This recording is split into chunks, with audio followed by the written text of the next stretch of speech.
You grew up here in San Antonio, but you Yeah. are now a college student in Delaware. Is that true? Yes, Okay. And you have been training under Sasha for how long? for 2.5 years. Okay. Tell me a little bit about him. Um, he was an amazing coach. You could see like his joy of skating anytime he got on the ice. Um, he was always very happy to be there and would always make you leave your lessons with a smile, and joke around with you. He was Russian, so he had kind of that um, like dense Russian humor, but you could just tell he loved being on the ice. Um, he he would drink ginger ales constantly. So you would see a line of ginger ales along the board that were just all his cans. Um, yeah, he would end every lesson with a fist bump and a hug, which was really great. A great way of saying good job and see you next time, basically. Understanding is you were here in San Antonio when you heard the news. Is that true? Yes, it was. What was Um, through your head?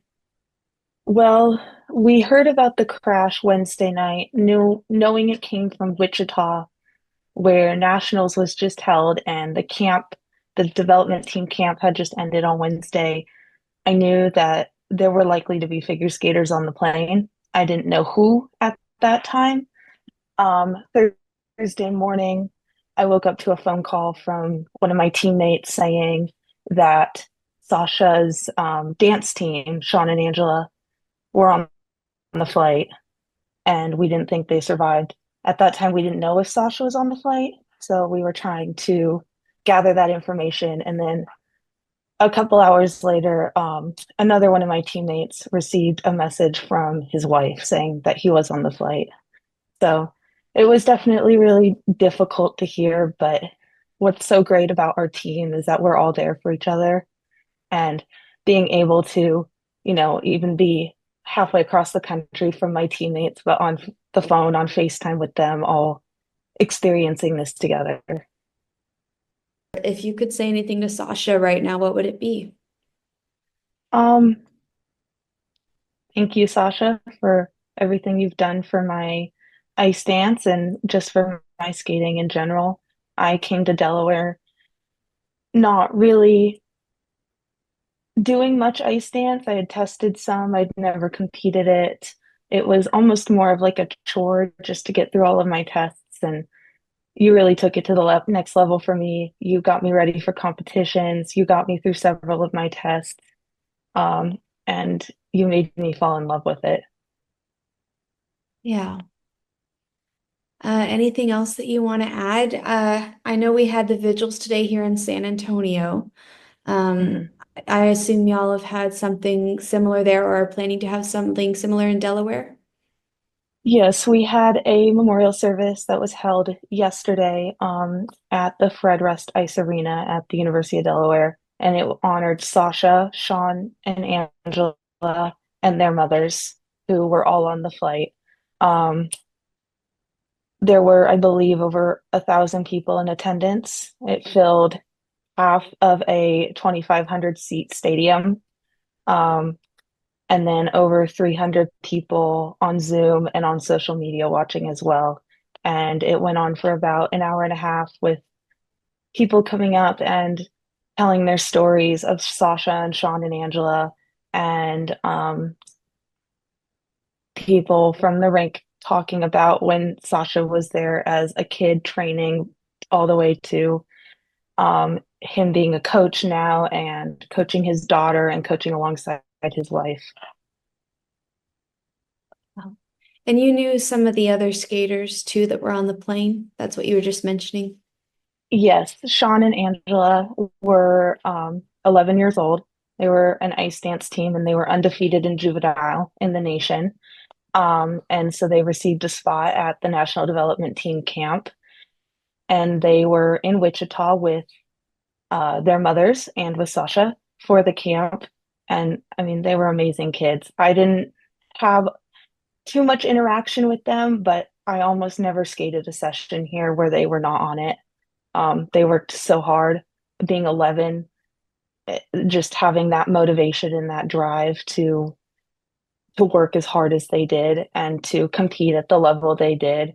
I mean, I heard junior level skaters say that, in a couple years, these kids are going to give us a run for our money.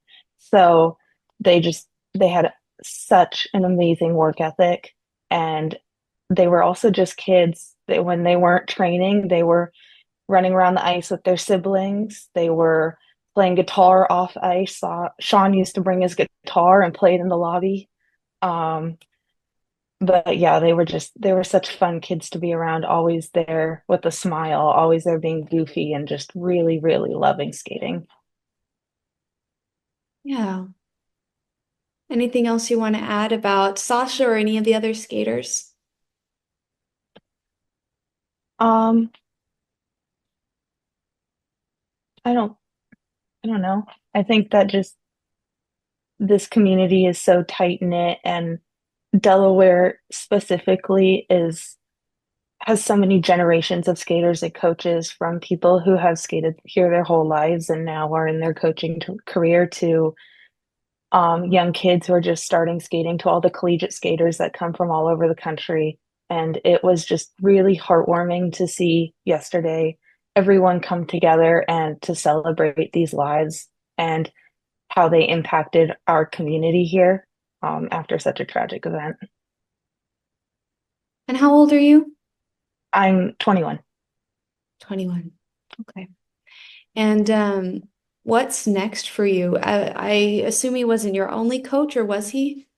He was not. He was my ice dance coach. He was also, so I am vice president of the figure skating team at the University of Delaware. And he was a former team coach. He was a team coach my freshman year. Um, and then he was my personal ice dance coach. I have another coach here, Joel McKeever, who is my freestyle coach. Um, I have worked with coaches in San Antonio since I was 7, 8 years old. So Sasha was one of many coaches I've had, but definitely one that stood out to me and really, really improved my skating. And what about Sasha really stood out and made him unique? Just his love of coaching. He would be there from 6 a.m. to 6 p.m. every single day, working with kids and adults of all ages. And no matter what time of day your lesson was, he was never tired. He was never annoyed that he had to be there. He was always so excited to help you improve and to push you to be your best. Yeah, Kaitlin, thank you so much for sharing that with me. I'm so sorry that you're going through this. This is not the circumstance that I want to, do a Zoom interview with you. I've always enjoyed seeing you out on the ice. You're so talented. So I'm hoping that the next time we do this, it'll be because you're winning some amazing awards and doing awesome things. So on a happier note next time, I hope.